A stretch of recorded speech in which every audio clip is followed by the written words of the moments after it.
Presiden ke-7 RI Joko Widodo yakin PSI akan jadi partai besar. Sementara pendiri PSI menyebut ada peran penting keluarga Jokowi di partai tersebut. Apa yang bisa memuluskan langkah PSI menjadi partai besar? Kami akan membahas bersama Ali Muthohirin, juru bicara DPP PSI dan Direktur Eksekutif Carta Politika, Mas Yunarto Wijaya. Selamat petang Mas Ali, Mas Toto, terima kasih sudah bergabung bersama kami di Kompas Petang. Saya langsung ke Mas Ali. Mas Ali, ini Pak Jokowi sudah dipastikan ya jadi Dewan Pembina PSI? Terima kasih Mbak Cynthia, selamat sore Bang Yun. Jadi untuk kepastiannya masih belum, karena dalam Kongres, kebetulan saya juga SC dari awal memimpin sidang, belum ada keputusan bahwa Pak Jokowi resmi akan menjadi Dewan Pembina.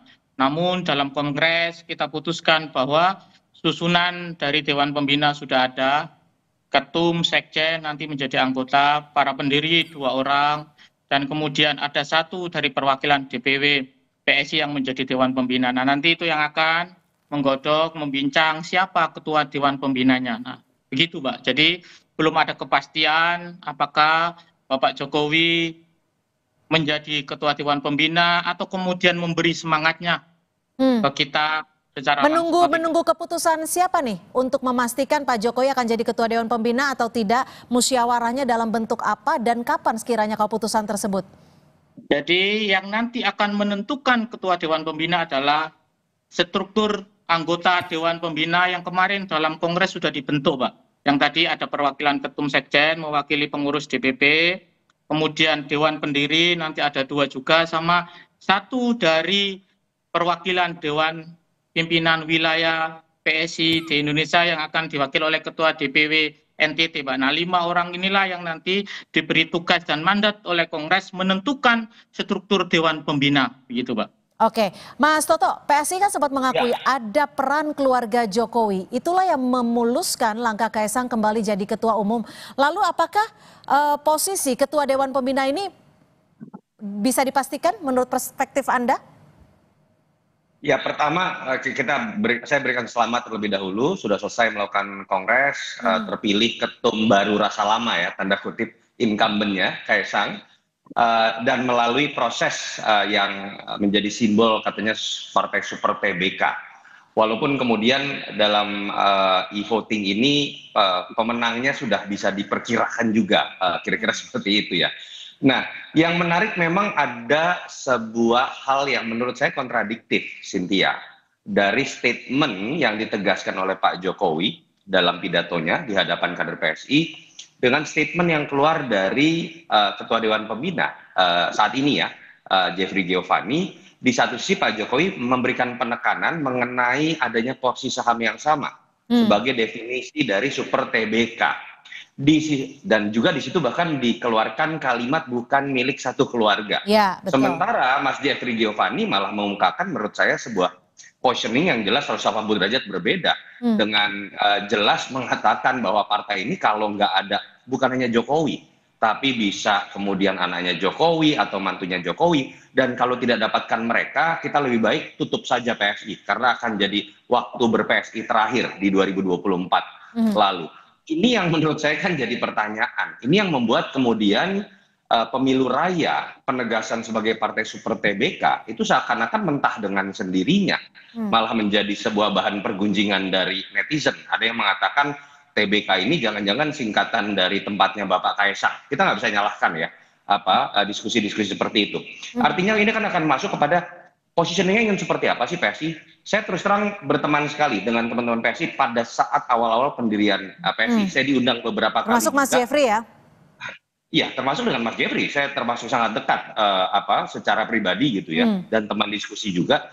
Saat itu saya ingat sekali yang menjadi penekanan PSI adalah partai progresif, partai anak muda, partai yang berbicara mengenai pluralitas. Itu yang tercermin dari bunga mawar, lalu kemudian juga warna merah dan lain-lain. Belakangan kan jelas ada perubahan positioning, ingin menjadi partai yang mengusung Jokowisme.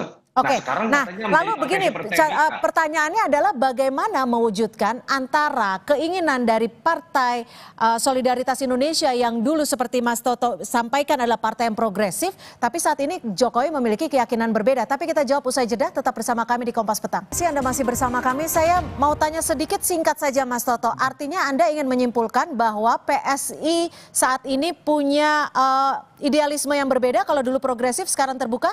Singkat saja.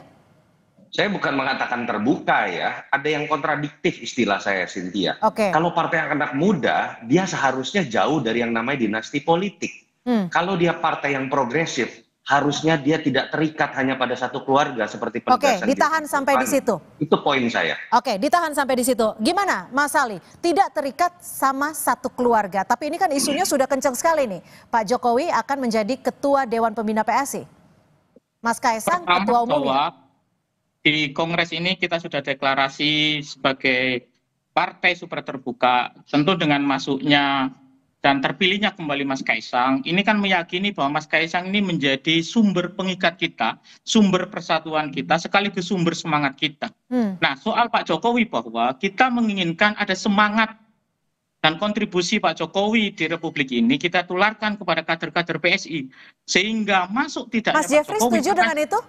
Semangatnya dari Pak Jokowi inilah yang kemudian kita hadirkan di tengah kader-kader PSI, Pak. Jadi bukan Mas soal Jeffrey sosoknya setuju Pak dengan Jokowi, itu, Mas Jeffrey Giovanni? Setuju dengan itu? Setuju, tentu ini juga kita sudah diskusi semua dan Pak Jeffrey sebagai Ketua Dewan Pendiri juga yang kemarin Dewan Pembina sudah hadir sejak awal mengawal semuanya. Dan tadi juga bisa kita dengar bagaimana pendapat Bang Jeffrey. Cuma soal apakah kemudian ke depan partai ini tergantung Pak Jokowi apa tidak, maka kita ingin mengambil semangatnya. Dan di PSI tentu kita punya tanggung jawab besar di internal sesuai dengan pesan Pak Jokowi bahwa besarnya partai ini harus dibarengi dengan konsolidasi secara kuat dan masif. Gimana, Mas Toto? Sampai pada tingkatan ranting, begitu. Pesan beliau begitu. Ya, kami tangkap. Mas Toto, gimana perspektif Anda akan jadi apa PSI dengan Jokowi atau tanpa Jokowi? Iya, ketika memang deklarasi itu sudah muncul ya dengan istilah Jokowisme, saya harus katakan ini ekstrim ya, karena bahkan tidak pernah saya dengar ada Soekarnoisme, Soehartoisme, seberapa besarnya kekuatan politik seorang presiden di masa lalu. Artinya memang sudah ada pergeseran, partai ini akhirnya masuk pada skala lebih ekstrim pada sebuah sistem kepartaian yang dulu mereka kritik, yang seakan-akan hanya milik dinasti politik tertentu, milik keluarga tertentu. Bahkan mereka lebih ekstrim, masuk pada paham isme seorang tokoh. Dan itu kan terbukti dengan fakta-fakta empiris, bagaimana kontroversi seorang Kaisang, lalu kemudian tiba-tiba karena menjadi anak presiden, lalu menjadi seorang ketua umum, ketika baru 3 hari menjadi KTA, nggak pernah ada di partai lain. Lalu kemudian kalau kita lihat juga bagaimana terpilihnya kembali, lalu kemudian istilah yang diungkapkan langsung oleh Jeffrey Giovanni bahwa kalau nggak ada Pak Jokowi atau darahnya, itu kita tutup saja, kira-kira seperti itu. Ya artinya memang mereka sudah bergeser, masuk pada situasi sistem kepartaian yang memang harus kita akui ya, itu masih terjadi di hampir semua partai. Tapi kan Pak Jokowi tadi menegaskan juga bahwa ini milik semuanya, tidak ada milik keluarga ataupun orang tertentu. Saya tidak mengatakan Pak Jokowi, saya sedang mengatakan bukan statement Pak Jokowi. Makanya saya katakan kontradiktif, Cynthia. Bahwa apa yang keluar dari mulut Dewan Pembina saat ini, atau apa yang dilakukan oleh partai ini dengan memberikan privilege lebih kepada Jokowi dan keluarganya, ya itu kan artinya menunjukkan bahwa partai super terbuka ini masih sebatas jargon.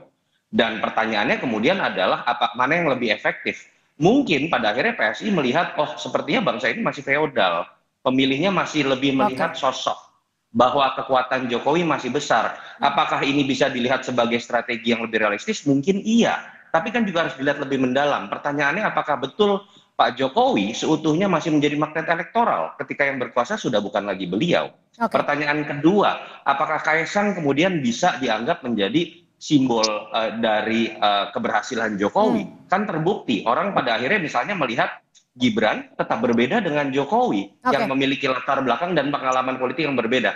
Kalau saya melihat pencapaian elektoralnya mungkin masih akan gambling dengan pilihan seperti ini, tapi PSI sudah meruntuhkan identitas dan positioningnya yang awalnya itu sangat baik, sudah diletakkan sebagai partai progresif dan anak muda. Itu yang saya sayangkan. Mas Ali gimana? sudah meruntuhkan ideal Identitas yang dimiliki oleh PSI dari di awal awal mulanya sebagai partai yang progresif. Lalu bagaimana mewujudkan keyakinan bahwa PSI ini akan menjadi partai besar sejatinya tanpa meninggalkan keinginan atau agenda PSI di awal mula PSI berdiri?